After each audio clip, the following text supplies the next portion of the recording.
We're not talking about the best of them. We're just talking about the rest of them. Not the worst parts, but the best parts. And the best parts we have. The best of the rest. Hello, and the comets are still heading to Earth, and there's nothing we can do to stop them. Welcome to Best of the Rest, the show where we take a second look at movies that were poorly received upon release and challenge ourselves to only talk about the things we like and what the movie does well. It's Pepsi month, and this week we are talking the 1998 movie about an asteroid heading towards Earth, Deep Impact.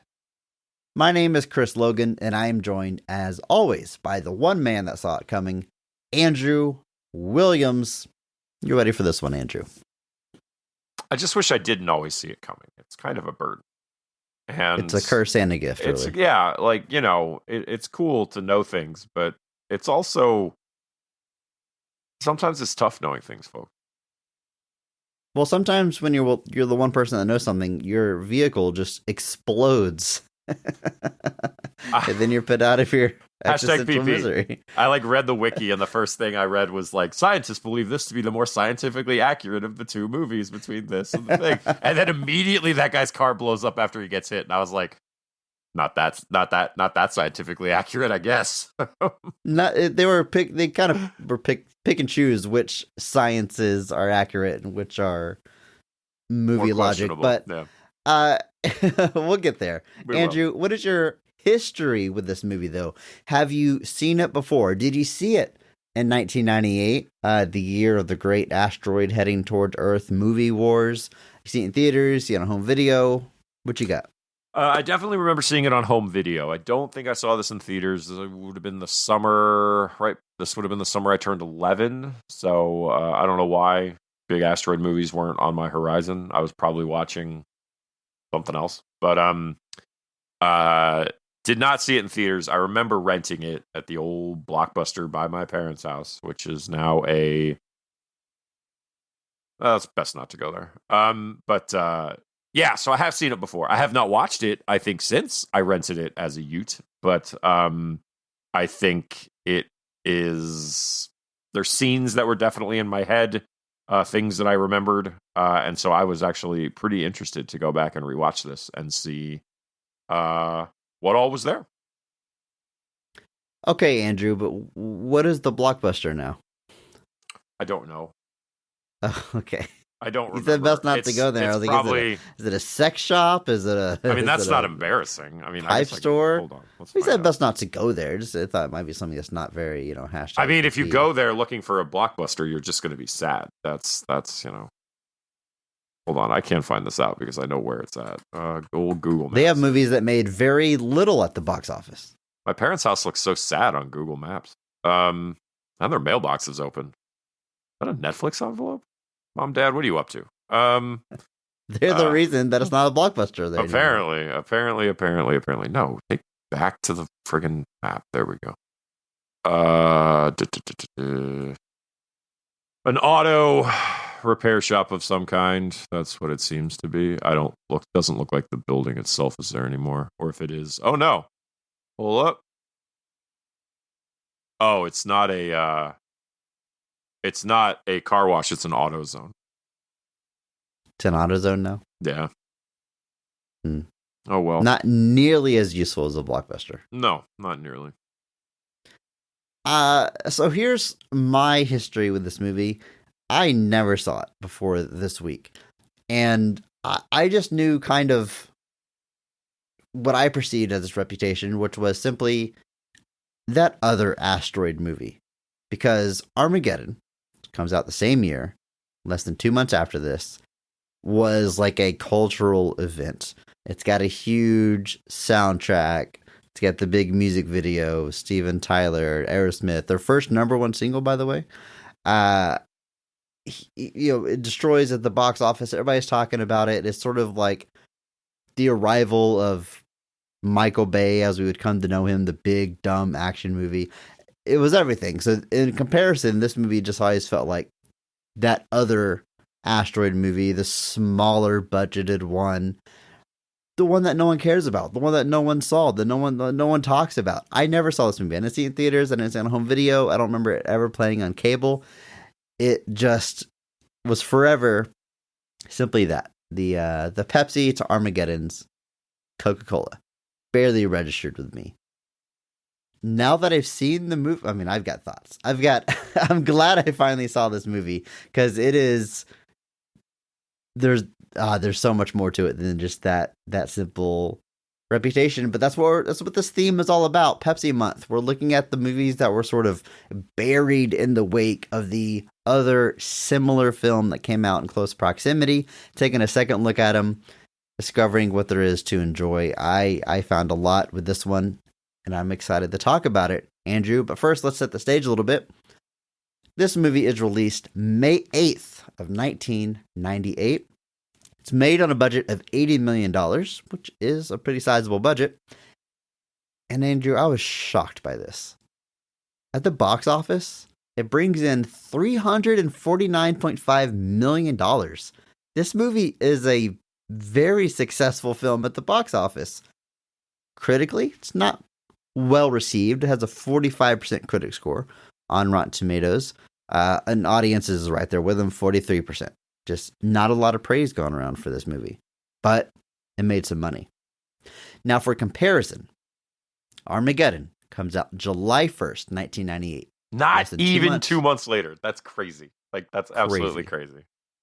And crazy that it comes out second, even though it feels like the more dominant one in people's mind. That movie, Armageddon, has a budget of $140 million, which is a huge budget in 1998. At the box office, it brings in $553.7 million. Huge box office. Critically, 43% critic score on Rotten Tomatoes, so very close to Deep Impact. However, the audience score, 73%. Much more of a summer blockbuster people pleaser, which I think is why it gets the more favorable reputation. And it's a Criterion movie now, technically. Well, yeah, it was back when Criterion. It's never broken out of the DVD stage. Let's contextualize that a little bit. Hey, it's got a spine number, you know. It's true. RoboCop has a spine number. A few things I want to talk about here. Sure. Deep Impact, $80 million budget, $350 at the box office. Armageddon, $140 million budget, $553 million at the box office. Technically, there's a higher gross for Armageddon, but when you factor in marketing, production costs, that Aerosmith music video, I think there's a chance that Deep Impact is just as financially successful as Armageddon, maybe more so. And on home video, I'm sure Armageddon destroys Deep Impact, so it's going to swing back that way. But they're very similar successes, which is crazy. They came out the same summer, have almost the same premise, and they're both, in their own way, extremely successful. I find that very interesting. It is very interesting. For comparison as well, Armageddon is the highest grossing film of 1998. It makes, like you said, $553 million at the box office. Deep Impact is the sixth highest grossing film of 1998. Like, it is not... Two asteroid movies in the top 10. I want to go through the rest of this top 10 because it really just specifies and illustrates how different movies have become now. Number 2, Saving Private Ryan. Sure. Number 3, Godzilla. This is the 1998 Godzilla. Number 4, There's Something About Mary. The fourth highest grossing film of 1998. A Fairley Brothers comedy cracking the top 5. That's incredible. Number 5, A Bug's Life. Okay. Number 6, Deep Impact. Number 7 is the original Mulan. You know, the Disney animated. Number 8 is the Eddie Murphy Dr. Dolittle. Number 9, Shakespeare in Love. And number 10, proving that I guess sequels still had a life back then, Lethal Weapon 4. Amazing. Lethal Weapon 4. The variety is just incredible. You got comedies, you got family, you got R-rated, you got big summer blockbuster. Wow. Now, Lethal Weapon 4 makes $285 million. So in order to so for comparison here as well, to be the 10th highest grossing film in 1998, you needed to make $285 million. Now, the funny part is that despite the fact that it made $285 million, Lethal Weapon 4 probably still lost money because it cost anywhere from $100 to $150 million, which is insane. But that's an insane. I remember is it 2000? I think that What Lies Beneath is in the top 10. That weird Robert Zemeckis ghost, a haunted house movie. And it's just so wild to look at the things that, it used to be that if you were over 300 million, it was an unmitigated success as far as box office went. Like you were. Or just word of mouth can carry you. Like Something About Mary is this relatively low budget R-rated comedy. And it cracks the top 5 just because everyone said this is hilarious. And that's probably a huge factor of it is one, legs, like you said, just having them, which Cameron Diaz does, we know. But it's the theatrical runs. Obviously now the theatrical runs are so there's a major release every week. Ghostbusters just came as of this recording. Ghostbusters has just come out. Next week is Godzilla versus Kong. It's 20 years ago, there's no way those movies would have come out so close together because people would have been like, we're going to cannibalize the box office. We don't want to do that. We want to split them apart. We want to get as much money as possible. It's a little bit different now simply because the writer's strike delayed so much stuff. Random stuff is coming back to theaters now. But it's wild to look back then and just also see that not just did these movies have legs, but they were also, it felt like they were in theaters a lot longer. And it also took a lot longer for it to hit video. So the incentive to go see it was a lot higher if you were hearing good things. Nowadays, you take something like, Late Night with the Devil, which we were just talking about before this, it's going to hit Shudder streaming in a month. So there's people hearing about it saying, oh, sounds pretty good. Sounds interesting. I'll just wait until it hits the streaming sites because then I can just do whatever. And it's the drive to go see something in theaters is almost non-existent. So I think that's part of why you look back and see these incredibly varied top 10 lists of what the highest grossing films were, because if you didn't go to the theater, you weren't going to see it for 6 months to a year. So different times, Andrew. You're also really not missing anything with Lethal Weapon 4, folks. Don't worry. Is that the Joe Pesci one? He's in many of them. He's just not in 1 or 2, I think. I think he's in 3 and 4. He's in 3 and 4? Okay. He might be in 2 as well. I don't know. I don't rewatch those very often for Jewish reasons. Well, you're not Jewish. My girlfriend's half Jewish. Oh, okay. And I don't need to be Jewish to be really bothered by anti-Semitism. Well, you said Jewish reasons. Yeah. I think it's just anti-Semitism is a problem. Compassionate human reasons. I don't think it's. I mean, yeah, but specifically because one of the people in them is deeply anti-Semitic. So okay. And it's not Joe Pesci, to clarify. Let's take a look at the creative team of this film. It is written by Bruce Joel Rubin and Michael Tolkien. Now, first taking a look at Bruce's credits. Before this, writes movies like Ghost, Jacob's Ladder, and My Life.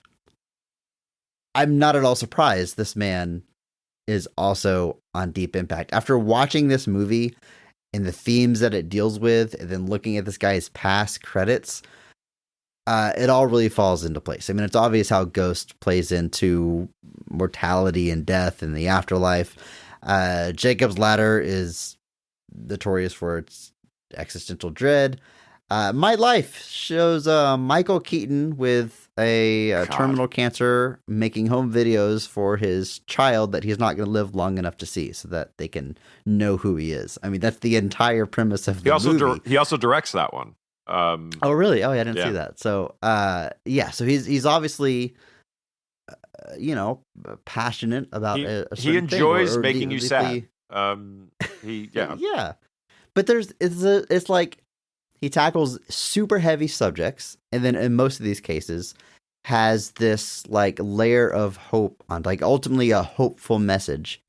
Whether it's from the characters that have come to terms with it and are dealing with it healthily, like in my life, or the end of this film attempts a hopeful message, or of course Ghost as well. So it's an interesting, like, sort of macabre, but also like I said, hopeful and optimistic, as that guy's kind of bread and butter, I guess.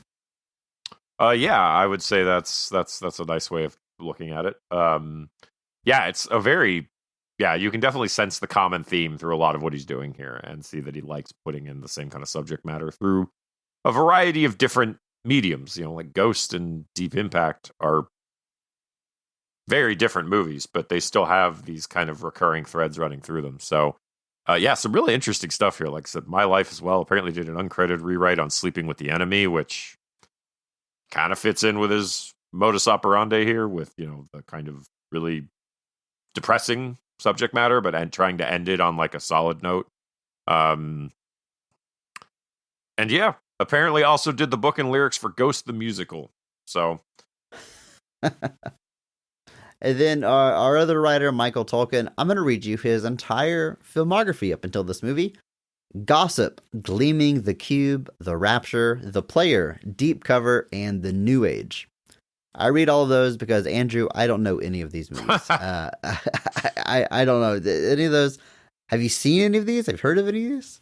You seen this? Heard about this? Yeah, I've heard of some of these. The Rapture,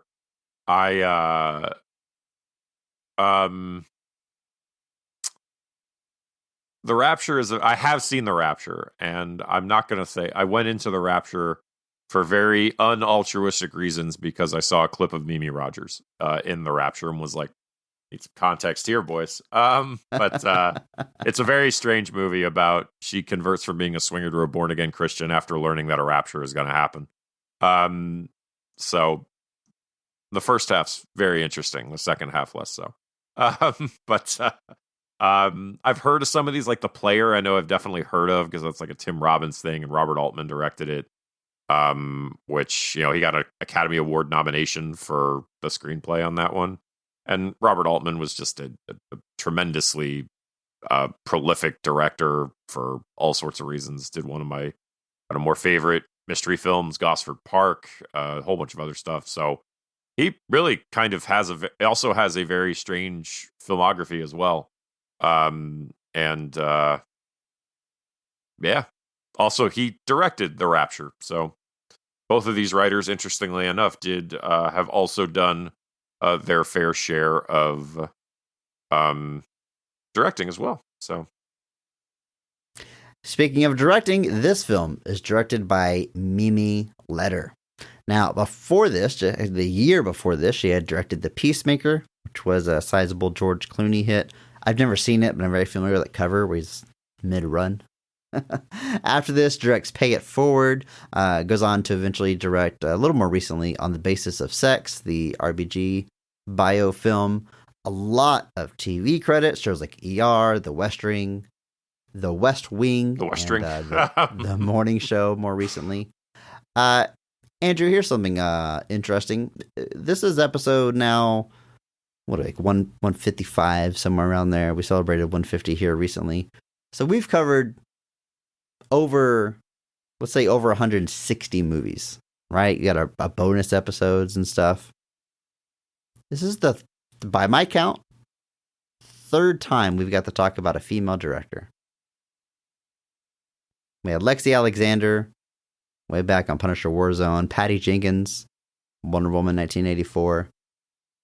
Oh man, we got to fix that. I don't know. Do we want to fix that? Like, it seems almost mean to be like, let's talk No, about I more don't- women.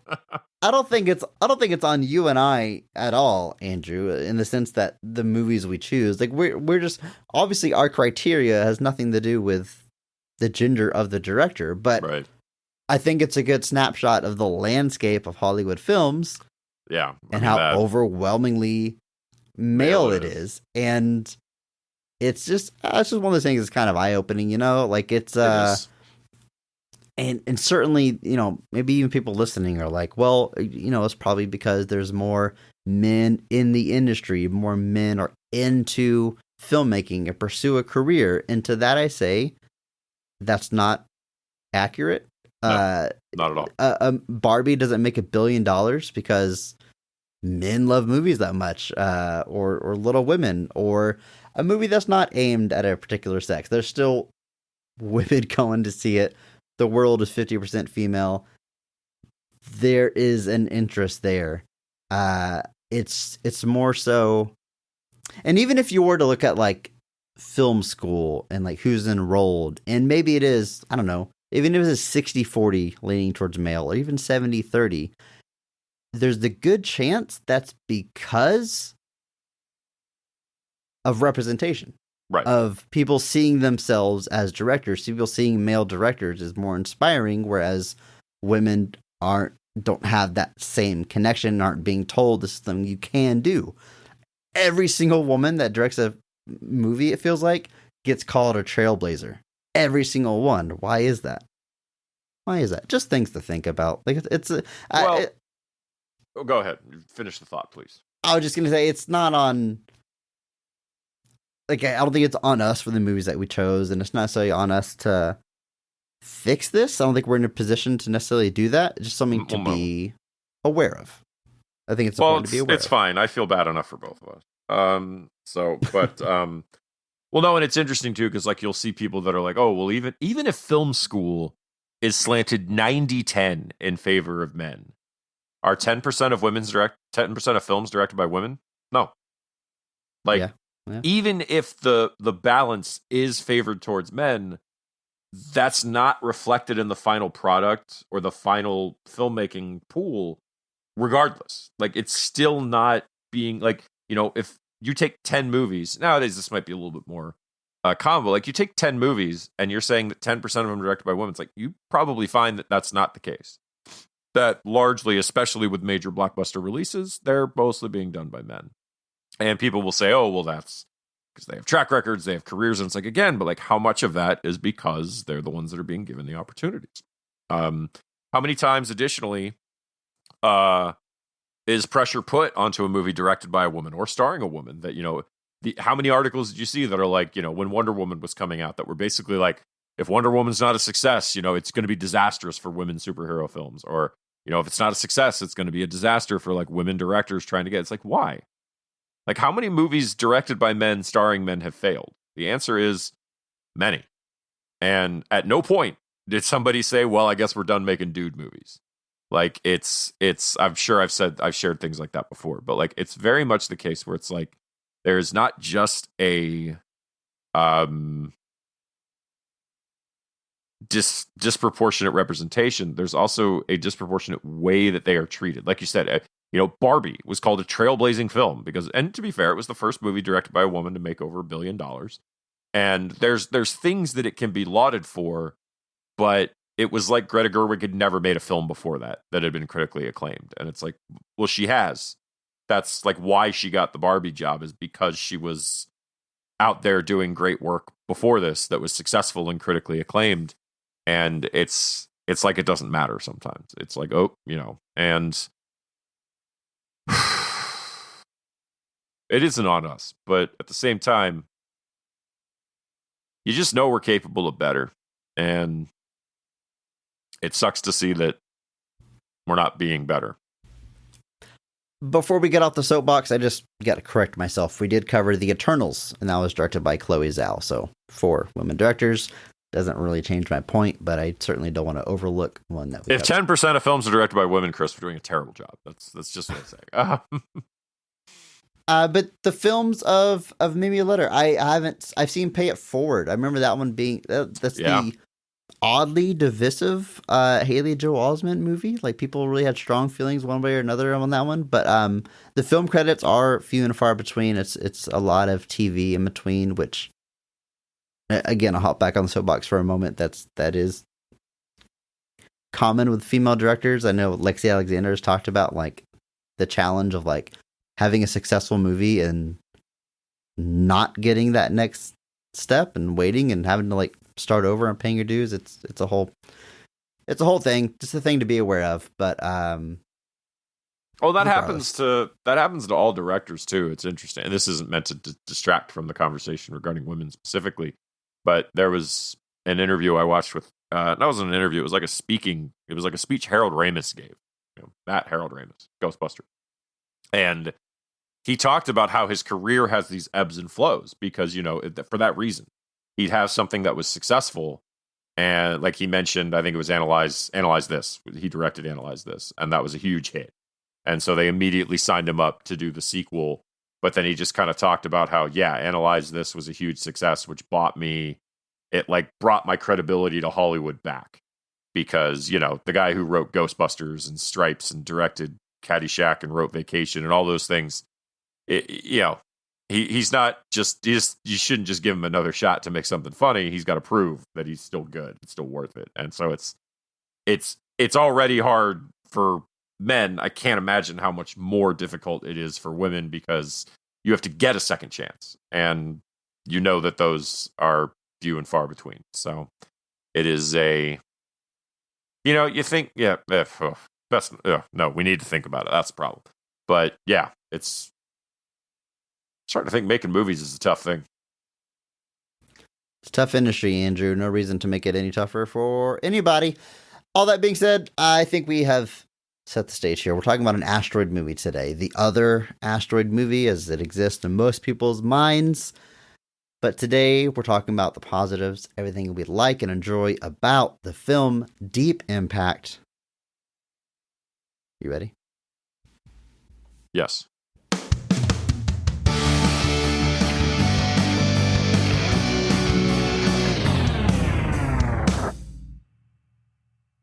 When young journalist Jenny Lerner stumbles upon government knowledge of an asteroid heading towards Earth, the president is forced to make a public announcement and explain the plan to save the planet. A team of astronauts are to be sent into space with nuclear warheads so they may break the asteroid into smaller, harmless pieces. But when the mission fails, there are now 2 large asteroids heading for the planet, and one is large enough to wipe out all life on Earth. The American government has created a massive underground cave system where 1 million people will be able to live for 2 years in order to repopulate the planet. Some people are randomly selected to go, while others, including anyone over the age of 50, will be left on the surface to try and survive the asteroid strike. Just before impact, however, the astronauts on board the spacecraft hatch one last plan to possibly destroy the asteroid, but at least one large comet will still strike the planet. Andrew, I probably cut out a few of these storylines. We've got 3 or 4 storylines weaved in. We follow different civilian and human character stories throughout. Sometimes they connect, sometimes they don't, but we're sort of watching how various people grapple with the reality that an extinction level event is surely going to occur. And I don't mean this sarcastically. This movie kind of makes you think. What would you do? I don't know. I don't know how people in this movie aren't more sad than they are, but we have a suicide in this film. Like there's people are feeling the sadness. There's certainly some decisions where I'm like, yeah, I get that, and others were like, not in a million years would I be making that decision. But that's kind of the I almost say fun, and it's not really fun. I don't describe this as a fun movie by any means, but it's what makes it interesting for sure.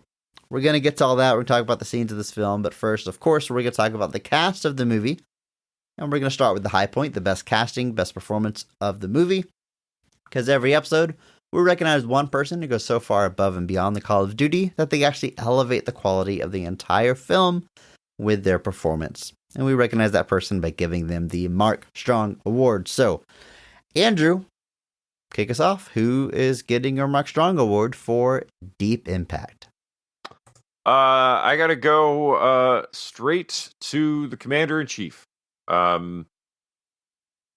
His calming voice runs throughout this entire film, giving us hopeful news, giving us devastating news, and we're ultimately trying to leave us with a little bit of positivity again. I am going with Morgan Freeman as President Beck. I don't know if he has a first name. I don't know if they ever say it. Tom Beck, according to Tom Wikipedia, Beck, but yes. I agree. I don't remember hearing that in the movie. Anyway, as Thomas Beck, the President of the United States. I'll use his given Christian name there. But it is, one of the, it's kind of that thing where you're like, how has Morgan Freeman not played the president like 17 times now? But, create the Morgan Freeman president shared universe where like every movie he plays the president in is in the same universe. But unfortunately, he's only technically played the president one other time, and it was a movie way after this. And it was in the third Olympus movie where he'd played the vice president and the Speaker of the House before.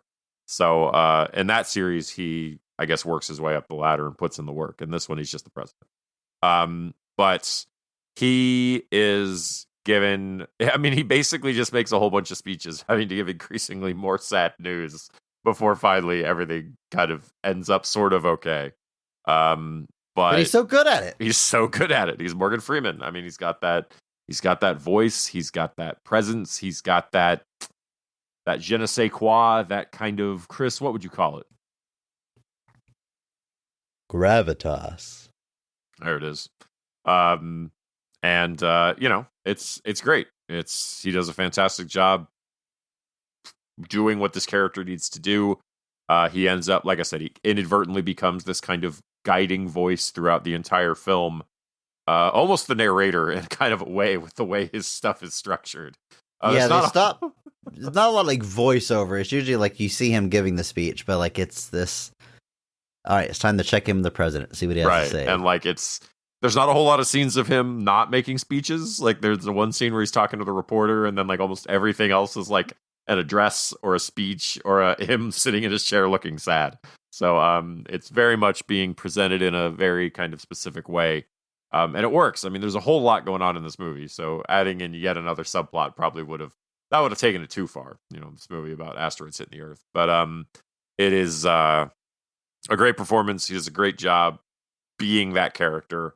And for some reason, I thought he died in this movie. My brain must have been mixing up some stuff because I was like, oh yeah, he doesn't survive because the White House is going to get hit by one of these waves. Like that was what my brain was telling me, like watching it.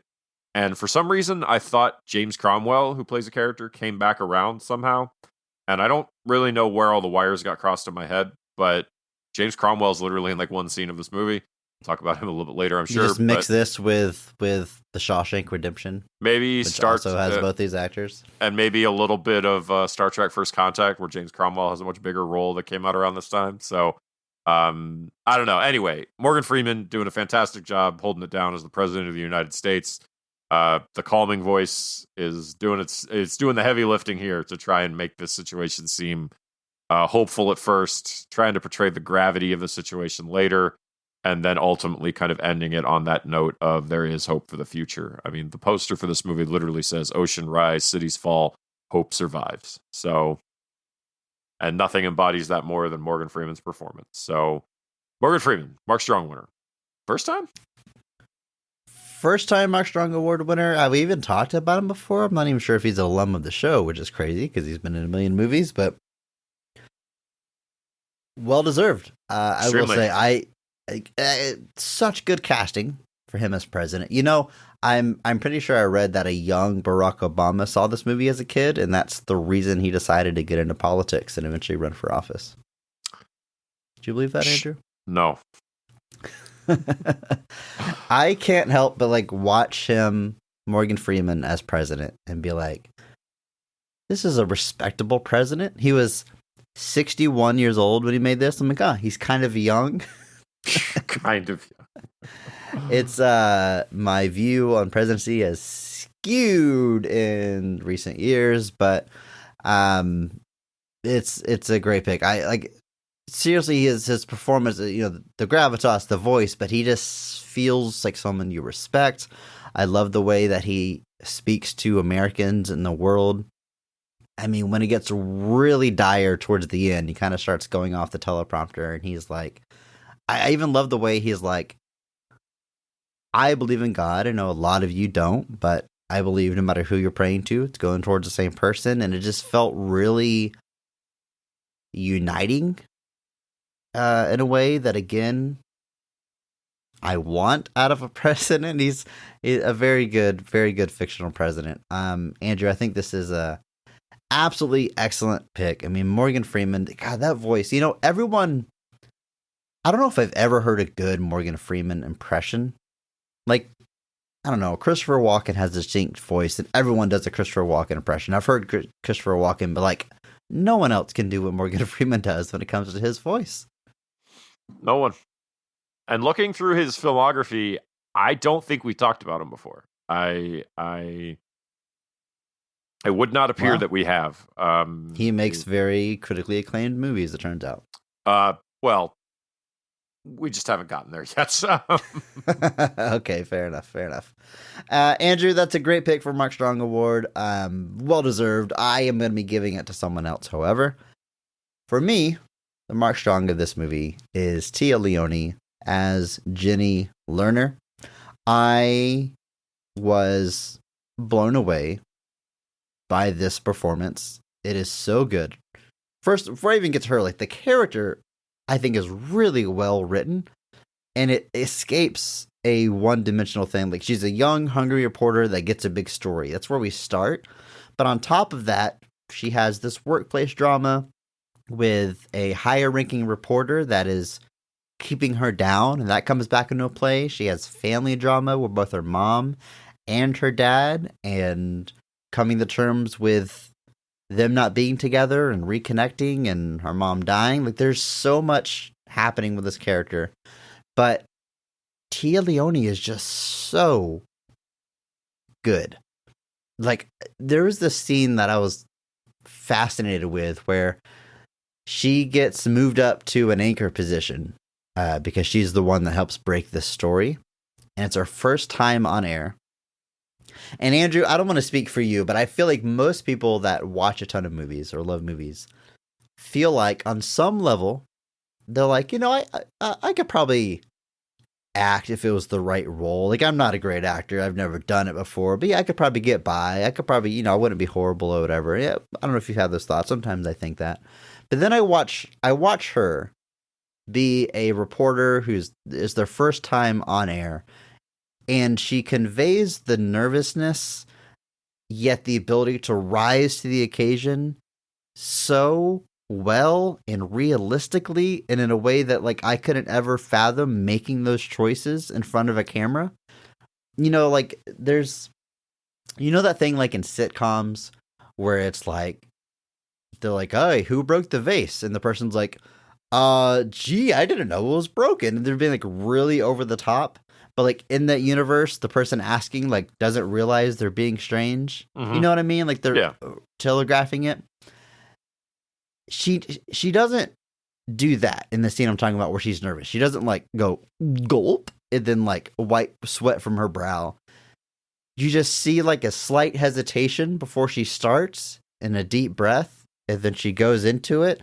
And she's just a little unconfident and sure. Like, it's so subtle, but so real. And she's making so many choices just being an anchor person, reading the news. And just, again, me not being an actor. And I recognize that I if I was given the opportunity, I would not rise to the occasion. Don't worry. I don't think I'm a good actor. But it's watching a performance like this where I'm like, yeah, I could never do this. Not without, decades of training and stuff. Like, it's just so masterful. And she's got scenes like that up and down this movie. Like I said, this character really deals with a lot. Ultimately has this mix of hopefulness and tragedy at the end of her story that I think is really compelling. It was certainly my favorite storyline that we follow. Like I said, I think we follow 3 or 4 different storylines. I think 4 by my count. And hers, I definitely found the most gripping. And it's because of her performance. She's just Téa Leoni. Téa Leoni. She's really damn good at this acting thing. Yes, alum of the Mark show. From our Jurassic Park 3 episode. Oh, right. Way back in the day. Yeah, this is a great performance. It is you see the evolution of the character because this movie does do a few time jumps, or just one, I guess, primarily. But we get to see this character evolve. And news is such an interesting, because I used to direct newscasts back when I was in college, and it's very much a different game. You know, this is kids, people still trying to figure it out, and people still trying to just try it out and see if they want to do it. This is everybody trying to, like, you know, prep and figure out their stuff. But it's such a high intense environment, let alone in the directing booth, but like even for the talent, you know, as you hear things from, you know, I remember one where we were going to cut to a video package and the video package wasn't there. So you have to be on point, ready to go, and you have to take it back and be ready to adapt and do whatever you need to do. And it is high stress, and I think you're very correct that she plays that very well. She kind of shows that just those moments of hesitation versus kind of making it over the top and more obvious. I think it's all done extremely well. This character has a very interesting arc throughout it, with the family and stuff that she's dealing with, and I think she does a fantastic job. So, great pick, Chris.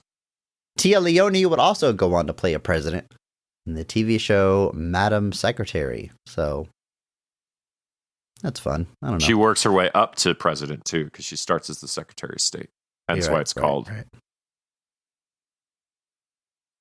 Hence the name Madam Secretary, not Madam President. Got it. We got it, Andrew. Elijah Wood is also in this movie as a character named Leo Not familiar. Biederman.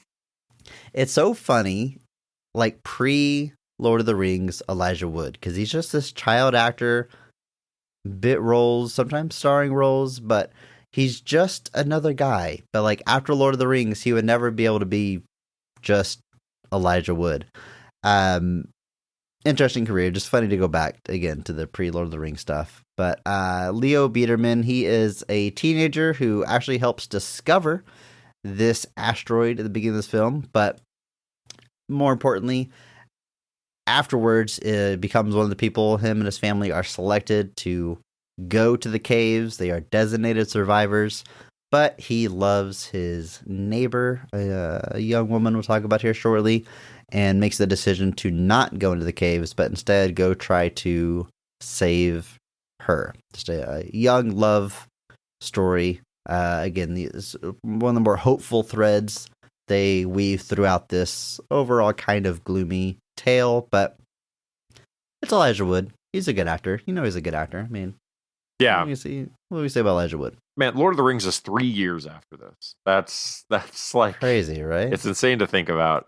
This also the same year as The Faculty, and then The Ice Storm was the year before this. Just such an odd career, because, like you said, I remember this movie he was in called Radio Flyer. I don't know if you're familiar with that, but directed by Richard Donner.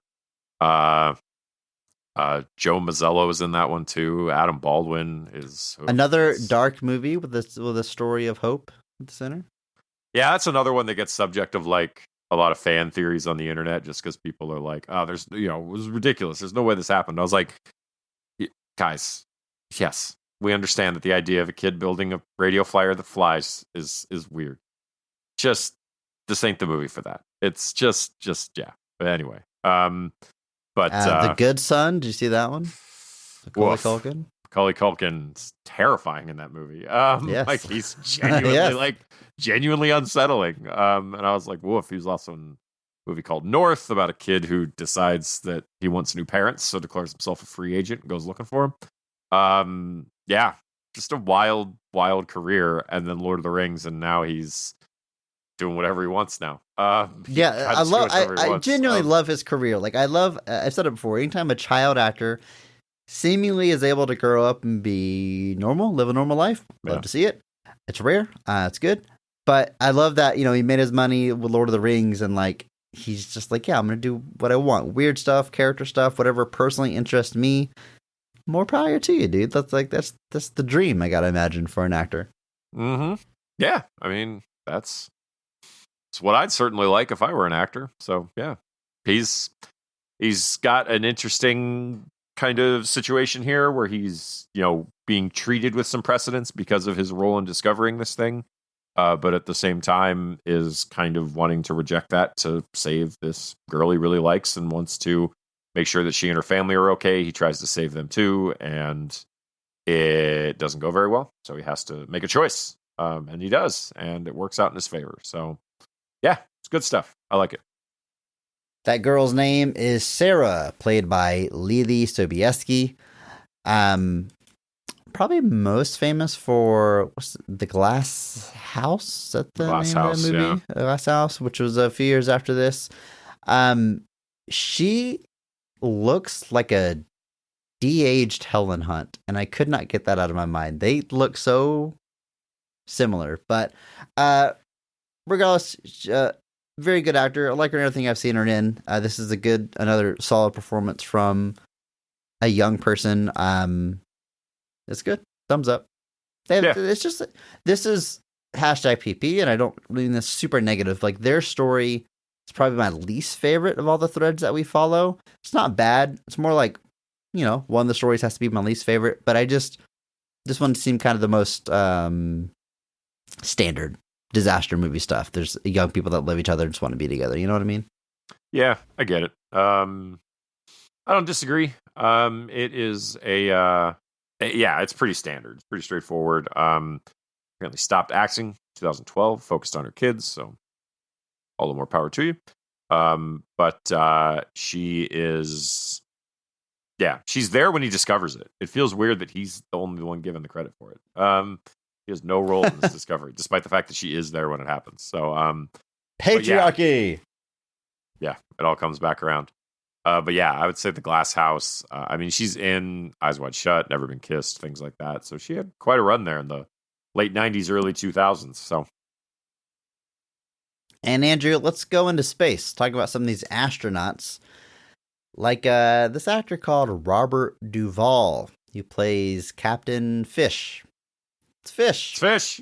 It's Fish. That's the whole time. Yes. The whole every time I'm they said watching this. It's just like, it's Fish. It's like, the guy's like, why do they call you Fish? I'm like, because he's Fish. He's Fish, man. Why are you It's going to ask Fish. him that? What does there say about Fish? His last name is Spurgeon, which sounds like sturgeon, which becomes Fish. That's how he explains how he gets the nickname Fish. But man, Robert Duvall is one of those people that like his role on this. He's the elder statesman. He's the experienced astronaut with this young crew, and his role is simply like he has experience, so he will be valuable. And the way he talks to these astronauts, just it feels like an older, experienced actor talking to young actors, and that's like what it is. And it's like, I don't know, man. Acting just seems so effortless to him. Like he just seems like that's just Robert Duvall, like on set, just hanging out, talking, and he's captivating in his charming way. And I don't know, he's really good. Like almost everything I can think of with Robert Duvall, like I know him from in my lifetime. He is this character, this older character, this wise character, because he's been an old man my entire life. But I watched what did I watch? One of my pandemic watches was Apocalypse Now. And he's got a very, famous scene there, the most famous line of the movie. And he's in it for like literally less than 2 minutes, but it's just very captivating. And again, the choices he makes, his line delivery is just incredible. This guy he's just a really good actor, and he's been doing it for decades. I mean, yeah, he was in this little film. Not sure if everyone is familiar with it, called The Godfather. Which, if you want to see him decidedly as not an old man, you can see him look like slightly an old man in The Godfather and The Godfather Part 2. I mean, I don't know if I've ever Now, said this on mic before, but I've never seen The Godfather. but you have seen The Godfather Part 2, which is what I find strange. I haven't. I've never seen No. any of them. Yes, I know. The joke was that you've seen the sequel, but not the Yeah, original. yeah. Well, I had to make sure it was clear to listeners. I haven't seen any of them. Yeah, he's been in a whole bunch of stuff. I mean, you've seen him everywhere. But yeah, here lately for the last, 20, 30 years or so, what he does is just plays old men. That when you need a little bit of that gravitas. We had double gravitas in this movie. Double gravitas here. But I mean, and even television, he has a career dating back to the 50s. I mean, it's absolutely insane. Plays Boo Radley in the 1962 version of To Kill a Mockingbird. I mean, that's the Gregory Peck one, like the famous one. And he's still alive. Is he? Yes, he is. He's 93. So he's still out there, still doing his thing. I mean, he was in the original True Grit with John Wayne. He was in the MASH movie. He's just, the stuff he's been in is kind of nuts when you really kind of contextualize the people that he's worked with and the things that he's done. I mean, he was in episodes of Alfred Hitchcock Presents. He was in episodes of The Untouchables, The Twilight Zone, and has just done pretty much everything.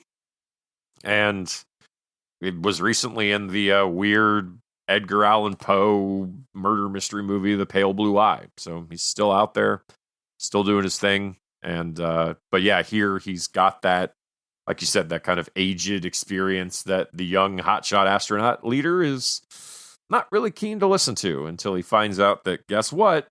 The old man knows what he's doing. So that astronaut leader would be Commander Monash, played by Ron Eldard.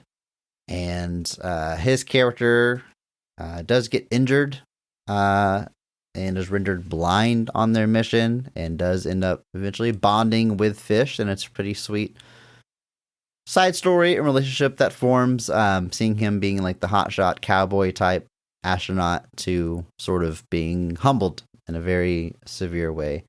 I really enjoyed the whole astronaut story. I mean, I thought it was very good. And honestly, we can kind of talk about this whole cast maybe all at once. We have Jon Favreau as Dr. Partenza. This is 90s Favreau. This is MMA fighter Favreau. This is skinny Favreau. for lack of a better way to put it. I love that, like, as an actor, the dude is like obviously working really hard at his physique, and then he like starts directing and is very good at it. And he's like, I'm just gonna be comfortable. Like, I'm just gonna live a happy life. That's my headcanon for the reason he has two dramatically different appearances. Love the guy, loves the work. He's extremely talented. None of that is meant to be backhanded. Marion McCormick plays Andy. She's the pilot aboard the spacecraft. And we have Blair Underwood as Mark Simon, who's the navigator. And that is our tight-knit crew. We have Alexander Belev, who's the Russian on the crew as well. So, of course. Wow, I left off the Russian. My bad. Yeah, it's an interesting group, but I think they work really well together. Yeah, and they're like, again, so much of my experience watching this was colored by Armageddon, but they're like all really good at their job and like serious. There's no like wacky characters here. Like, it's all believable. They all make the very heroic choice to sacrifice themselves to save humanity at the end, and they get some very touching final scenes, which we'll talk about when we get to scenes. But I really liked this astronaut crew. Yeah. Well, Jon Favreau doesn't choose to sacrifice himself; he just gets sacrificed. Sure. To the sun. But it's it's one of those things where, of course, the mission goes wrong, because if the mission, and that's, we'll talk about it more with scenes, but like the mission goes wrong early in this movie, relatively speaking. So it is but this group, they work really well together. Mary McCormack, I think she's doing a lot of really great work here as well, kind of being the kind of steady hand alongside Robert Duvall, especially when things go wrong. Has some great lines there, some levity she's trying to add to the situation. But I think these are all people doing a really good job here. And because, this group is basically, they shoot all their scenes by themselves, basically. They never interact with the rest of the cast. So it is pretty good stuff. And I like that this was a very likable group that I think had really good chemistry together. And just to round out Ginny Lerner's story, Téa Leoni's character. We have Vanessa Redgrave as Robin Lerner, who is her mother, who is her parents are separated. Her mother is all alone, and after learning that she will not be eligible to enter the caves, does end up committing suicide rather than facing the asteroid, the eventual asteroid hit. It is, I mean, it's sad. It's a bummer, but this performance is very good, very sweet. I really like, especially their relationship together. You definitely buy that they are very close. Téa Leoni's character is close with her mom, not so much with her dad, and it's believable. Yeah, absolutely. Yeah, she has a lot of resentment towards her dad for, I guess, leaving her mother, and her mother's been alone ever since. And yeah, there's a whole lot of drama and frustrations that this character has towards her father specifically, and doesn't really want to forgive him for anything. So it is good stuff. So within the realm of the film, there's nothing good happening on the screen. Like, Yes. it's all bad stories. But Andrew, there's a ton more cast. I mean, this is a huge Yeah. movie. You got alum DeGray Scott, alum Richard Schiff here. But we got to talk about the scenes of this movie. Of course, we are going to start with the best scene of the film, or at least our personal favorite. So, Andrew, in your opinion, when is this movie firing in all cylinders, and what is your favorite scene of Deep Impact? Man, like I said, I feel genuinely bad, like, pointing out any scene as my favorite here, because something is almost always objectively bad is happening.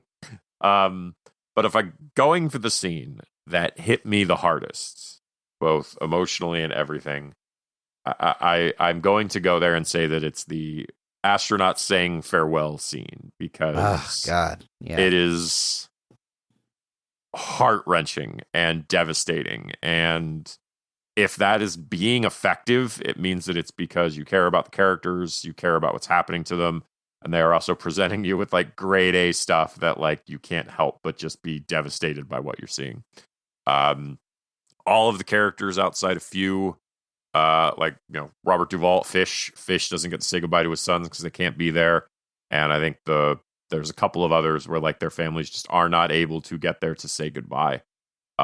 So they are, but the scenes we see with, like, Blair Underwood's character and Mary McCormack's character and Ron Eldred's character specifically, like, they're just absolutely horrible, especially in the case of Eldred's character, or Monash. He's never met his son, and he also got blinded by this mission, so he can't even see his son before he's sacrificing himself. And, like, Blair Underwood has to describe to him what his son is doing, and it's just absolutely gut-wrenching and absolutely just I was just sad. I'm just sad now talking about it, but it's the scene in the movie where I was like, this is clearly working. This is clearly being effective. This is clearly carrying some weight, because otherwise I would not be this emotionally invested.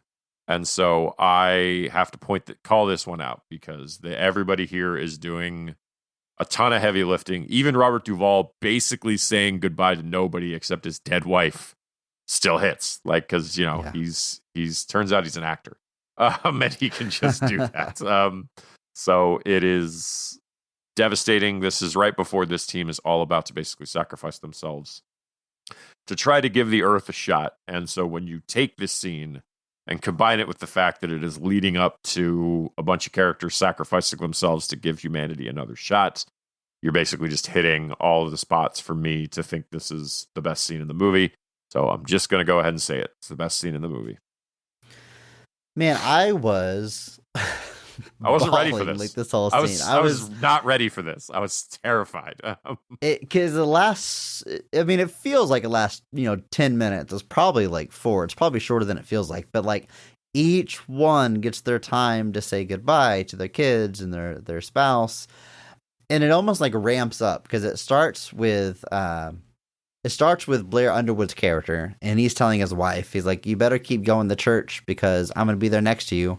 I'm going to haunt you. She's like, you better haunt me. And it's sad, but it's like, you know, their little playfulness is kind of like easing you into it.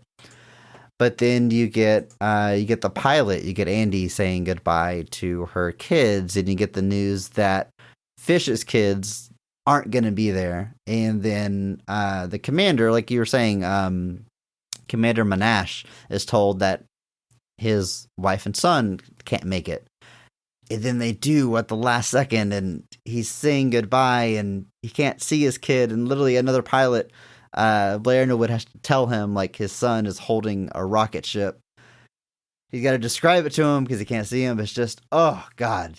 Yeah, he's blind, but he's still holding his hand out to touch the screen. It is gut-wrenching. And it's only that sad because, again, these are great actors, because the movie's effective, because it's led up to this. Like, none of it feels like forced or manufactured. It earns this scene 100%. And yeah, like I said, like I was not ready, like to be this emotionally affected by this movie. And we kind of joked, I think, before we hit record, that, you know, you compare this to like I'm not gonna lie, when I saw Armageddon, which I haven't seen recently, but I saw a ton back in the day, I cried when Bruce Willis has to say goodbye to Liv Tyler. Right, of course, yeah. But I'm not sobbing, and it's just one scene, and it's just melodramatic enough. Like, this just feels, it hits in such a different way. Right. It's good. It's a good pick, and I really like right before this, like them making the decision. Yeah. You know, Robert Duvall's character comes up with the one last plan. And I think it's Blair Underwood that asked, like, okay, well, we do that. How do we get back to the surface? And there's like a silence as they all realize this is a suicide mission. And then it's Andy who says, well, look on the bright side. At least we'll all have high schools named after us. And just like this, you know, tension, this laugh. And it's like, okay, our choices are go back to Earth, die with everyone else, or die up here trying to save everyone else. And it's like, when you put it that way, it's not really a decision, but it's certainly heroic. And man, those goodbyes are brutal, Andrew. It's a great pick for best scene. I'm gonna pick a different one, but I'm also gonna pick a scene with the astronauts.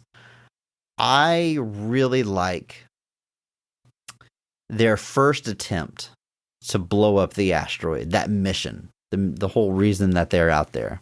Mm-hmm. They land on the asteroid. And first off, I just want to say, this is the exact plot of Armageddon.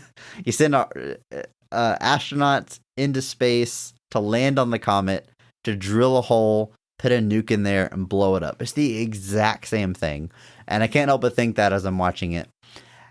But this mission is happening. It's like a little under an hour into this movie, and this is a 2-hour movie. So I know something's going to happen. Something's going to go wrong. So what happens is they start drilling a hole. They need to get it 100 feet into the asteroid. It stops at 75 feet.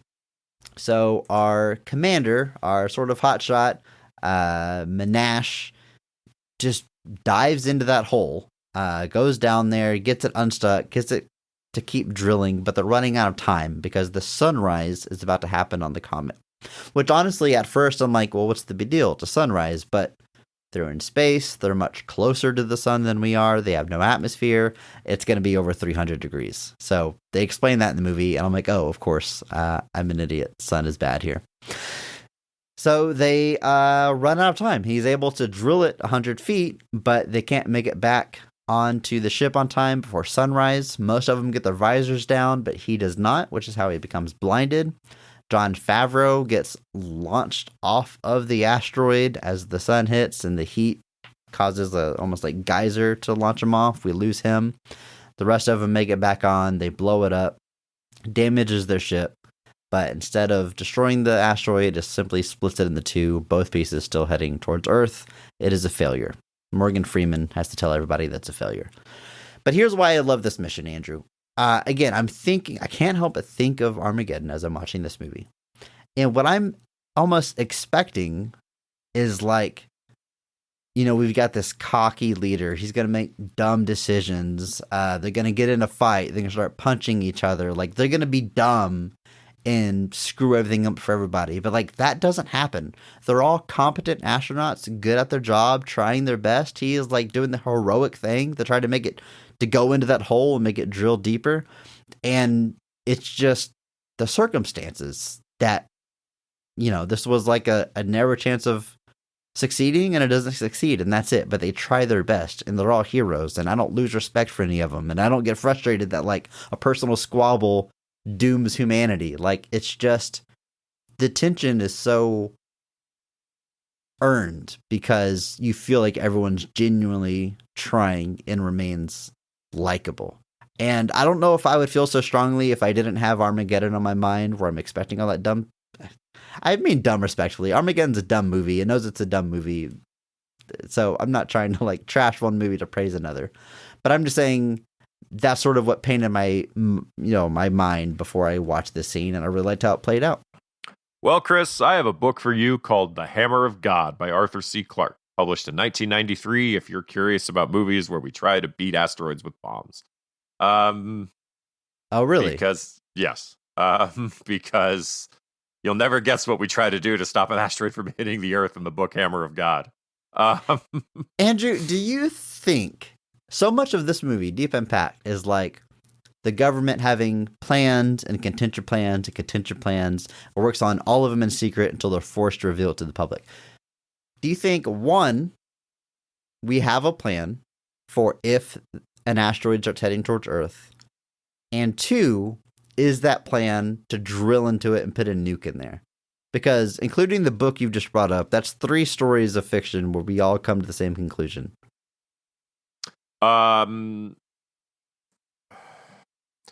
I guess there's some piece of it that thinks that if something is headed directly for Earth and we blow it up, it won't hit us. I don't know if you would consider. Part of me is like, would that be a logical path of thinking, or is that just the path I'm thinking because I've seen so many things where we try and do that? Right.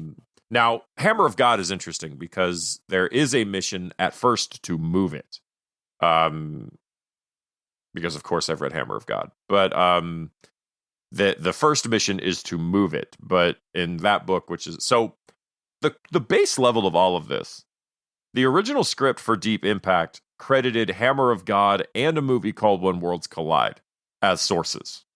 Basically, the intention was for Deep Impact to be an adaptation of the Hammer of God, directed by Steven Spielberg. And then he was kind of interested in the idea of When Worlds Collide 2, which is a movie about, first off, When Worlds Collide is from 1951. It's an old Rudolph Matt film, Mate, whatever. That was basically about a rogue star that was going to collide with Earth. And basically we're trying to build a space ark to transport people to the single habitable planet surrounding Belus. And there's a lottery, so there's definite things within the story of When Worlds Collide that we sort of use here. Just the idea of the ark, but it's on Earth instead of a spaceship, a lottery to select people for it. That's where the stuff from like When Worlds Collide comes in. The idea of When Worlds Collide was quite literally other planets were going to hit Earth and destroy us. And then you throw in Hammer of God, which is where basically the space plot sort of comes from, which is the idea that originally we're going to push the asteroid out of the way, but some extremists who believe the rock is destined to hit Earth sabotage the equipment, and it blows up the minute they try to use it. They go through a bunch of different stuff, and lo and behold, they detonate some bombs within the asteroid, split it into 2. One comes really close to the Earth, causing a bunch of damage. The other one is destroyed and doesn't get to us. So, which I think Armageddon, they're trying to split it in 2, so it goes on like either side of the Earth, I think. Yeah, so it would split. It would split up and miss us, basically. Yeah.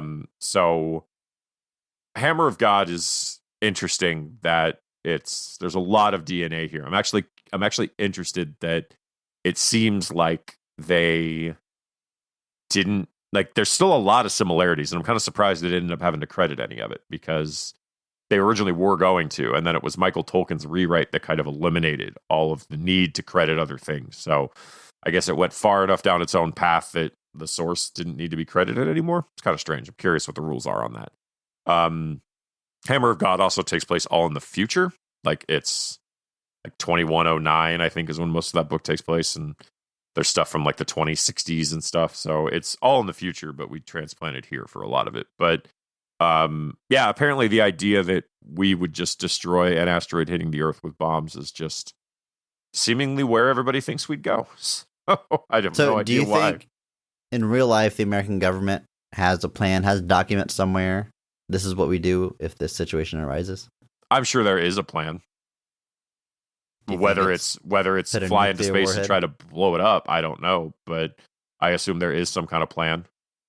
Probably, for lack of a better way to say it, tell everybody to get screwed. But I feel like if a comet heads towards us while Biden is president, we will send astronauts. And if it happened while Trump was president, he would have sent oil drillers.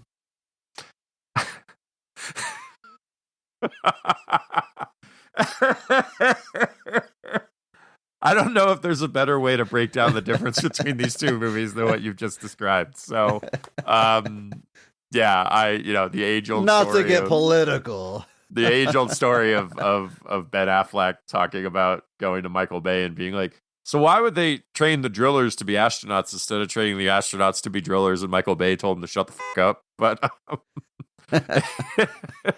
sorry, folks, but it's it's a thing. I don't know. I'm sure there is a plan. That was what's his face. I mean, Reagan with his Star Wars plan that was just like a whole set of things to protect us from missile attacks. I'm sure somebody's got some harebrained theme for what we would do if an asteroid was actually going to hit us. Because, here's the thing, folks. You can't live in space. Basically, the people that are on the space station, there is a team of thousands of people that are all working around the clock to keep those people alive. Space, the universe at large, is almost always trying to kill us. And this is what's terrifying, and I don't like thinking about it because my grip on existence is already tenuous enough as is. But, or the understanding of existence is tenuous enough as is.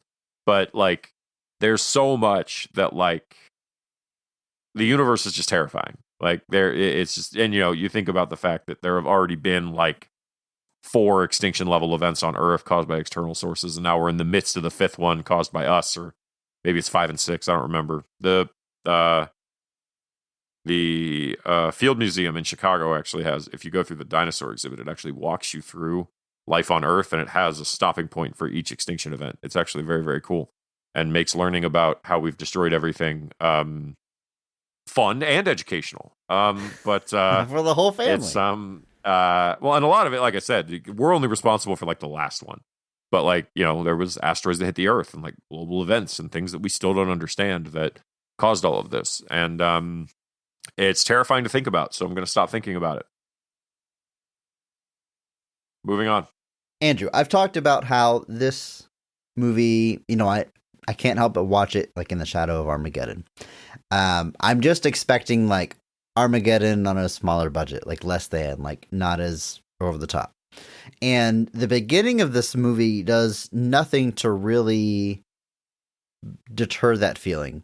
We have this very specific trope where we're at an observatory. We have this nerd/scientist, this guy in a lab coat, sitting at a bunch of computers. He's the only one there. He's typing on his computer. He's eating pizza, while he does it. This is all. What a nerd. So what a nerd, eating pizza. Typing stuff in, and then he sees something that's kind of alarming. He types it in again, and then the music gets all serious, da-da, and he freaks out. He starts rummaging through paperwork. He copies something to a floppy disk. I love the technology in this movie.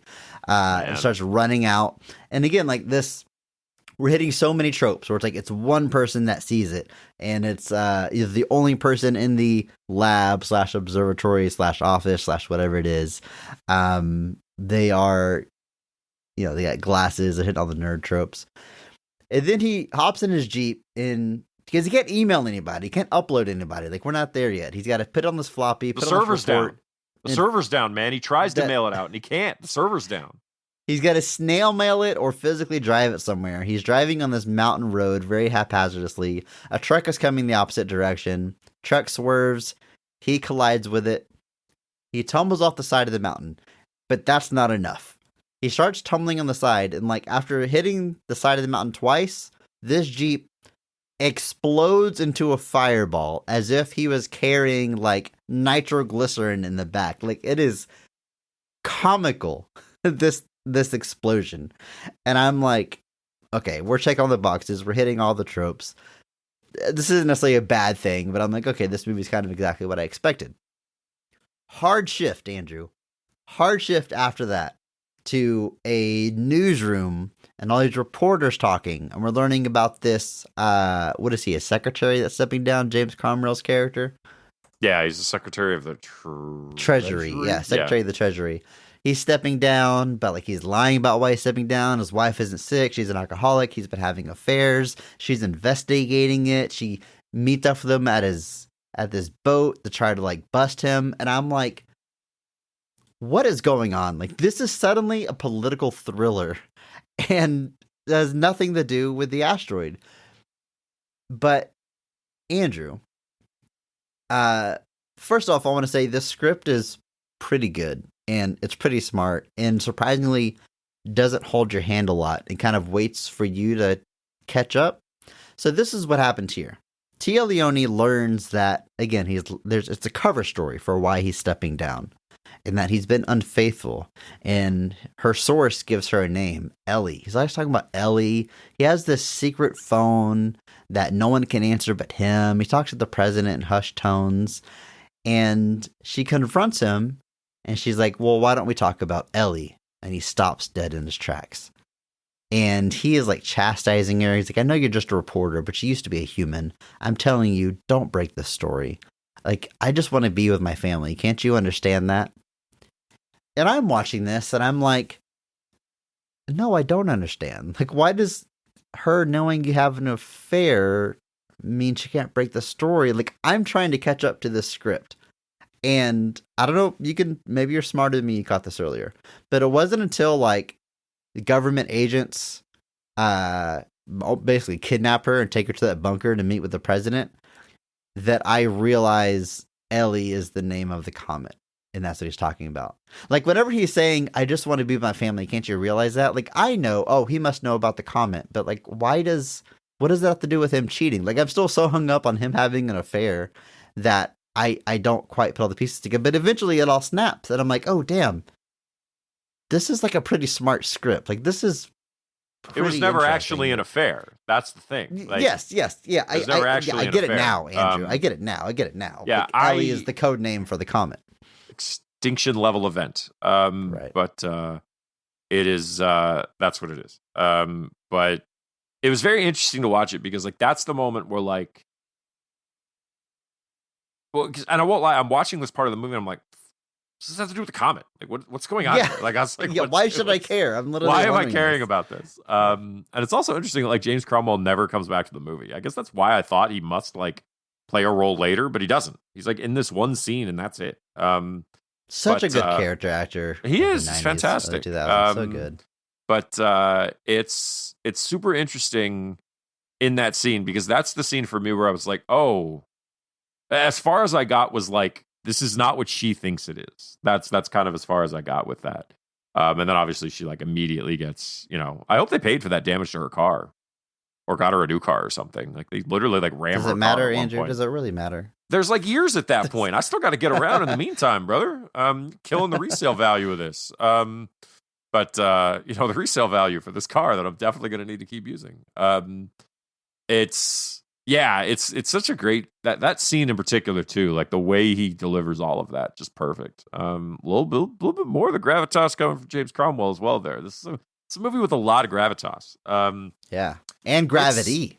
And gravity. That's the problem. That's gravity is the. I was trying to turn that quote from Dune, "Fear is the mind killer," into something about gravity, and I didn't get there. So, gravity. I've never seen Dune, so when we got it anyway, Andrew. So. Yeah. Well, maybe dozen of our. I should watch some movies, huh? Apparently, but no, it is a really smart script. I actually think it's a really good script. I like it a lot. I think this is a much. It's actually interesting that for the plots largely being the same, how different this movie is from Armageddon. Like Armageddon is a Michael Bay movie through and through. It's bombastic. It's got the Wild Bay sense of characters. humor. It's got the wild sense of it's All got the the wild needle characters, drops. like the needle drops. It's very over the top. It's very bombastic, like I said. But this movie is like a quiet, reserved, like study on like humanity and our failures in these moments. And like it's a much quieter movie, despite what it's about. Like there's the scene where the mission on the comet goes wrong is like our one big action sequence that is largely it. Like there's really not a lot else that happens there. And it's with Armageddon, obviously there's huge extended sequences that take place on the comet, all of that. And so it's interesting to just see how different the movies really are and how they approach the subject matter so differently. Whereas, like you said, I think the biggest key and the reason why Armageddon is the one that's so much more successful is that Armageddon is a lot more fun to watch. You know, you're watching the world end, but like there's never a moment where you're kind of like, well, they're going to get out of this. Like they're going to fix this. They're going to win. And in this one, they sort of win, but they kind of don't. Like they stop the whole planet from being destroyed, but lots of people still die. And that's the situation that I won't lie is probably the most thought-provoking for me. Like what would happen? Like, you know, you think about a place, you know, like something like now, like, you know, the world as it is now, if there was a comet that hit the ocean and like devastated the eastern seaboard of the United States, Europe, and Africa, how do we come back from that? Like, what does the world look like as we recover from something like that? Because there's so much of the world untouched at that point, but the devastation in those areas is so real.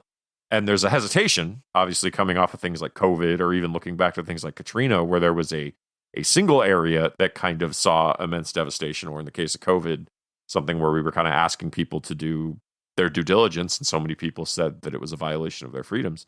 But it's kind of thought-provoking and also a little scary to think about like what that looks like. Because like something like Chicago or even I would say Houston, probably fine.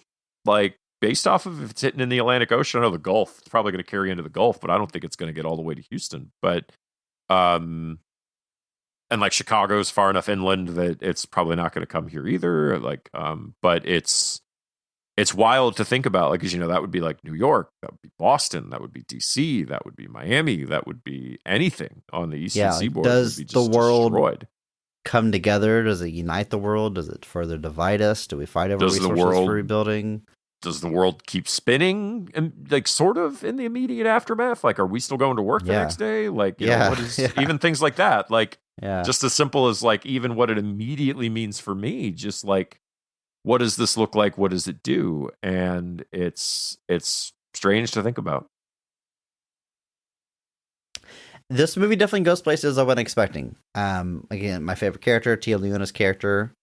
The end of her story, she has been selected to go into the caves, which she feels uneasy about because she is not a scientist. She doesn't have an important contribution to society, she feels like.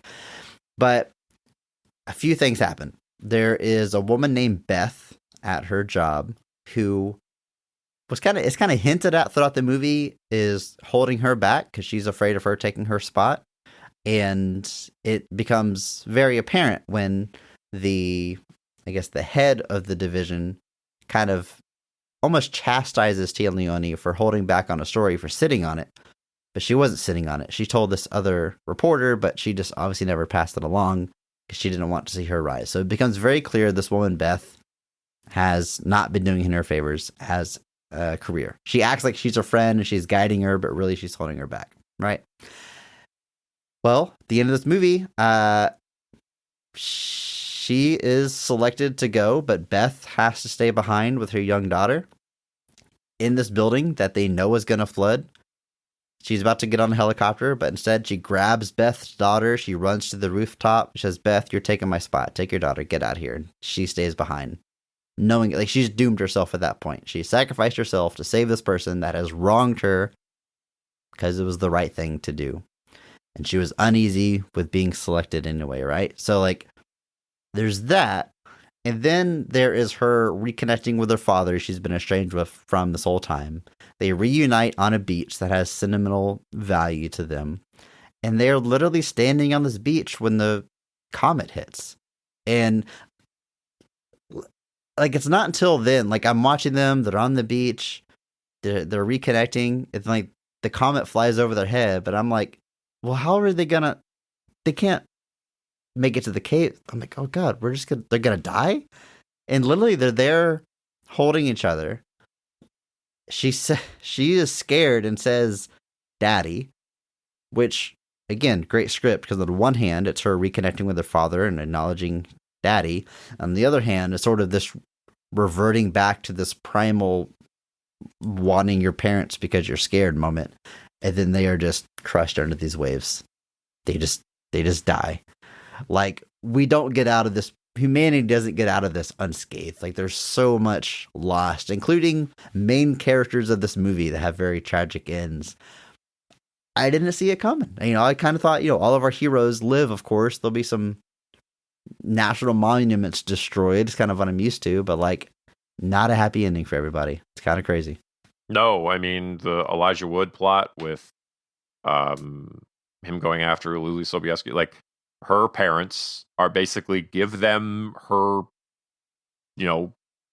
baby brother, who is still quite literally a baby, and are like, go. And like, you watch her parents kind of reach that same realization of like it's like Lily Sobieski's character is like, oh, I'll see you soon. Like, you're going to catch up to us. Like, she believes that. But like, the parents are like, yeah, we're done. This is finished. And you and the kid, you and the baby and Elijah Wood, like, you guys are going to be okay. We're not. This is it. And you essentially, and a lot of people don't meet their end, but they still spend the latter half of this movie believing they're going to be. And I mean, so most of our main characters die. If you think all the astronauts die. All the astronauts right? die. I mean, Téa Leoni, Sarah's parents. Dies. I mean, Her that's dies. I Sarah's think over parents. 50% of the main cast. Yeah, I mean, I guess, like, the president survives, and like Elijah Wood and Leo, like, people survive, and like Leo's parents survive because they're in the cave. But which, what a good deal. Like, your kid accidentally sees an astronaut, you get to go into a cave, and then your kid doesn't even stay in the cave, but you get to. So like, I was like, man, what a sweet deal. That is the decision that I thought was insane. Like, they are at the entrance to the cave, and Elijah Wood is like, I got to go back for her. And almost immediately his parents are like, yeah, I guess we can't stop you. Here's my watch so you can trade for it to try to get to her. I'm like, what? I would like, be his mom is much more like, whoa, stop a second. But like, his dad has this like moment where he's like, it's like that. It's like his dad, like, if like his dad was on the other side of a fence, he would have just looked at him and like given him the nod, telling him to go. Like just like yeah. He knows he's got to do this. And yeah, it's a little weird. Like, it works out for him. This kid's like, what, 15? Like, what is this kid? Like, Jesus. Like, it works out for him, but like, I would have carried that kid over my shoulder, kicking and screaming. You can hate me for the rest of your life, but no way am I gonna let you leave. That's crazy. Yeah, it's nuts. But like I said, I mean, as we just established, a lot of our characters die, but also you're watching all of these people like prepare for the end. In some cases, they just, they choose to end it themselves. They do these things, and it is wild to think about. And it's kind of, I mentioned Everest as an easy comparison point to you earlier, of just like, there reaches a point watching Everest where you're basically just watching people freeze to death, slowly in some cases. Yeah, it's a little tough to watch at times, but like I said, so it makes for a very, very different movie than something like Armageddon, which is just aiming to be fun in its kind of bleak subject matter. Whereas this one is just kind of like, yeah, it's bleak. Sit in it. Yeah. And yeah, think about what you've done with your life and realize that the impact you've had on the world is cosmically nothing compared to the impact this asteroid's about to have. And it does end on that hopeful message. It ends with the president, Morgan Freeman, giving this speech about rebuilding. Man, it's a really good speech too. Like, it's so good. Like the way he talks about it, it went all the way into like the Tennessee valleys and the Ohio valleys, but the water receded. Like, just that kind of idea that like that refrain, the damage was done, but it left. This idea that like, yes, this happened, but it receded. Just like this pain and this grief and this damage is here, but it will recede. And man, The line I wrote down was, he says, cities fall, but they are rebuilt, and heroes die, but they are remembered. It's like, damn, this guy That's really good. gets you pumped. It's so good. I feel really dumb, though, because it shows this speech. It's a really good speech. The last shot, it pulls back, and you see, like, the Capitol building, but it's, like, under construction. It's, like, half built, and a bunch of scaffolding. And I thought we're looking at what survived. Like, it destroyed half the building. Like, that's what happened after the wave. It just destroyed a lot of it. And this is like but no, they're just building a new one. Like, it's just a new one under construction. Like, it was wiped out. It's gone. What was there before? I don't know if you had the same thought. I mean, I assume they're trying to build. I assume something possibly was left behind, but yeah, I mean, it's going to be, it's probably a ship of Theseus type thing, where is it really, it's really the old Capitol if we've rebuilt the whole thing and the only thing left was a couple of bricks, but it's wild. Yeah, that's a pretty, like, that shot kind of got me too, because, like, of course, Washington got devastated. It's pretty close to the coast, and It kind of reminded me of Mars Attacks. I'm not gonna lie. yeah, a little bit. Again, a movie about the a possible end of the world with a very different approach to the subject matter. Andrew, I like this movie a lot. I was It's expecting pretty it good. to be fine. I maybe, like, I don't know if, I think there's a chance that if Armageddon released first and this released second, I think, like, box office stuff, audience reception, probably about the same. I think the critics would have scored it a little bit higher if this was the second one to come out. I could be wrong about that. I could be wrong. But certainly, even as, being released first, I'm still a little, befuddled why the critic scores as low as it is. I'd expect it would have connected with a few more people than it did, but I don't know. All I can say is, watching it now in 2024, finally seeing this movie, it's pretty good. It's like, I was looking at some of the snippets of the reviews, and they're like, oh, typical formulaic disaster movie affair. I'm like, yeah, there is a formula here. There's familiar stuff here, but, like, it makes me think on such a different level than most disaster movies are doing. One, and two, as you said, there's really, like, one action scene, maybe two if you got the big tidal wave. Like, it's not disaster porn the way some of these movies can be, where they destroy all the landmarks. Like, it's about the human experience. Yeah, like you said, there's a formula, but it feels disingenuous to kind of dismiss it as just playing within that formula. I think this is at least trying to do something with it that's a little bit different.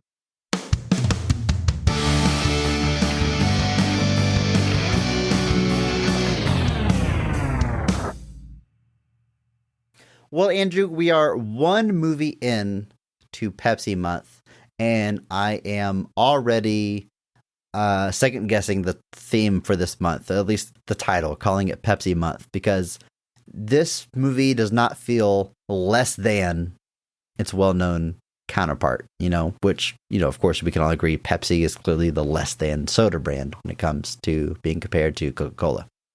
Man, don't tell CM Punk that. He might get fired again. Yeah, what's he gonna do? Punch me in the face? Tear his tricep while he does it? Yeah, this was. We raved out the movie. It was good. I really liked it, and I'm excited for this month. I think it's a fun theme that we have here.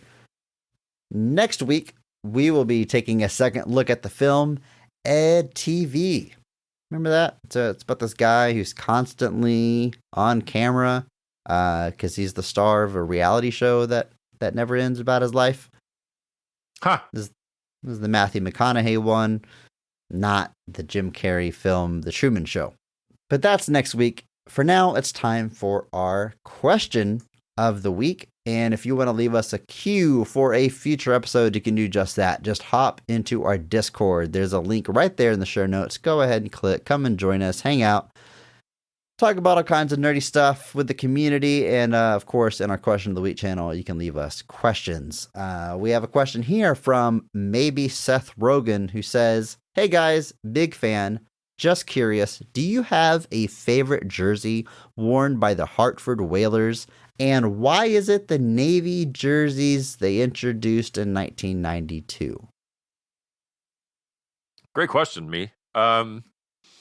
This is an oddly specific question, Andrew. You seem to be uniquely fit to answer it. Your own question that you left in the Discord. So, Andrew, you have the floor. Tell us about this jersey.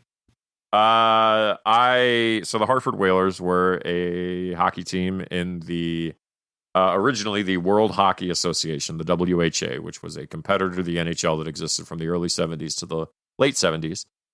It was notable for bringing a professional hockey team to Houston, on which Gordie Howe played for a great many years with both of his sons, before the success of that team faded and they were traded to the New England Whalers. In the late 70s, there was a merger, and 4 of those teams from the WHA joined the NHL. The New England Whalers, to not compete with the Boston Bruins, were renamed to the Hartford Whalers. The other teams that joined in were the Winnipeg Jets, the Quebec Nordiques, and the Edmonton Oilers. Of those teams, the only one still called what it is the Edmonton Oilers. Everybody else has moved, and the current Winnipeg Jets are not the same as the old ones. Anyway, the Hartford Whalers notably had a very iconic hockey logo, probably still my favorite. It's the whale tail logo with the H kind of in the negative space. It's very cool. It's very great. And they wore green and white jerseys for most of their existence into the early 90s when they went through a bit of a rebrand and introduced a navy variant of this jersey. And it's one of the best hockey jerseys that I've ever seen, and it's one of my favorites. It's often forgotten because by that point, the Hartford Whalers were not good. They were actually quite bad. By the end of the 90s, they would leave Hartford and turn into the Carolina Hurricanes. But it's a great jersey. Andrew, ballpark figure, how many hockey jerseys do you own? What are you, a cop? Just, I don't know, probably 60, 70. Holy hell. Yeah, well, that's me in hats, so I guess I can't speak too much. Yours are a lot cheaper. I was going to say, your hobby is much more expensive. Much cheaper. I guarantee you. Well, Andrew, great story, but I think we're going to take a second question of the week, just to be fair to our listeners.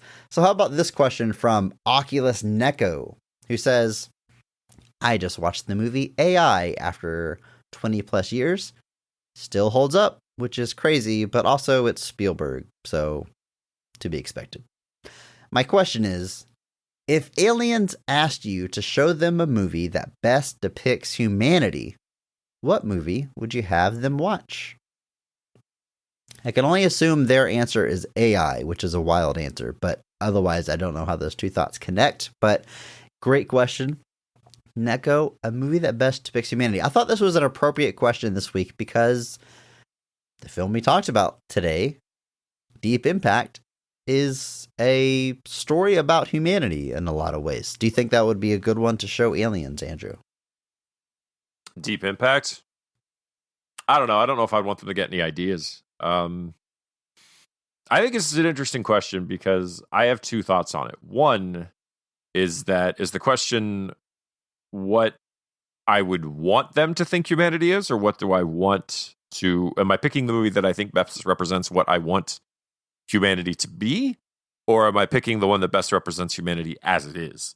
Because Deep Impact, I think, very much represents humanity generally like I'd like it to be, where there is this underlying current of hope, but I can't deny that I do have a decent amount of cynicism, largely, about certain things regarding humanity. So I don't think Deep Impact is a bad movie to show. I certainly think that, could do a lot worse. Well, you said something interesting. Like, I don't want to give them any ideas. So, like, if they're going to be influenced by the film I show them, maybe I'll show them Independence Day as like a threat. Like, look, this is what happens if you try to mess with us. We will not go quietly into the night. We will fly ships straight up your ship hole. and destroy you. Also, I mean, how about Superman, right? If we're trying to, for one, you've got a theme of hope, a theme of humans at least trying, but being led, role modeled, if you will, by an alien. So maybe that would give them some positive ideas. Like, hey, if you do want to come here, show us the way. You got a more advanced civilization. Do you think we can get along better? Lead by example. I think that's a bit better. I mean, Superman's always a great choice. I'm never going to be against something like that. I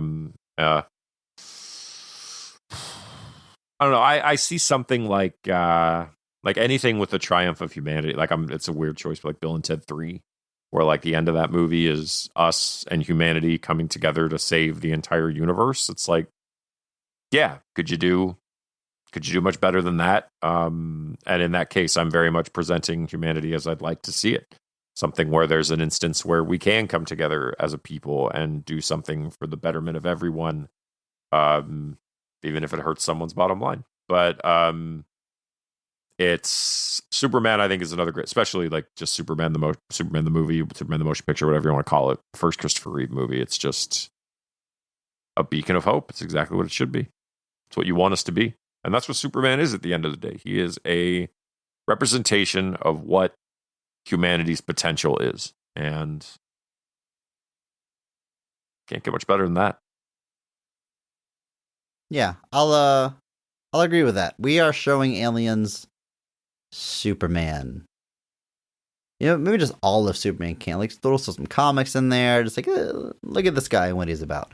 But if it's got to be a movie, yeah, we'll go with that first Christopher Reeve movie. I will sign off on that. But what do you think? What movie would you show aliens that best depicts humanity? I also think, like, humans love a good underdog story, triumph of the human spirit. That just seems to be like